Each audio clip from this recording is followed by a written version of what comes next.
అయ్యో రంగన్న ఎంత పని జరిగింది? అయ్యో అయ్యో అయ్యో హఠాత్ రంగన్న చెందావా? ఎంత పని జరిగిపోయిందమ్మా. అయ్యో రంగన్న మన వివేక బాబాయ్ దగ్గర ఎంత నమ్మకంగా పనిచేశాడు రా, ఇంత అకస్మాత్తుగా చనిపోయాడు ఏందిరా?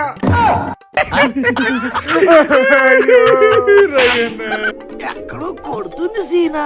అయ్యో కీలక సాక్షిపోయిన నువ్వే చచ్చిపోతే మన వివేకం బాబాయ్ని చంపింది ఎవరని ఎలా కనిపెడతాం?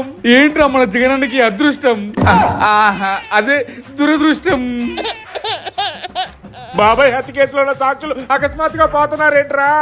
శ్రీనివాస్ రెడ్డి పోయాడు అనుమానాస్పదంగా, గంగాధర్ రెడ్డి అనుమానాస్పదంగా పోయాడు, డ్రైవర్ నారాయణ అనుమానాస్పదంగా పోయాడు,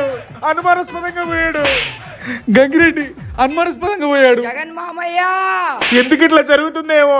మొన్న వాడు పోయాడు, వాడు పిల్లడు ఎవడు రాడు, వాడు పేరు వైఎస్ అభిషేక్ రెడ్డి. వైఎస్ అభిషేక్ రెడ్డి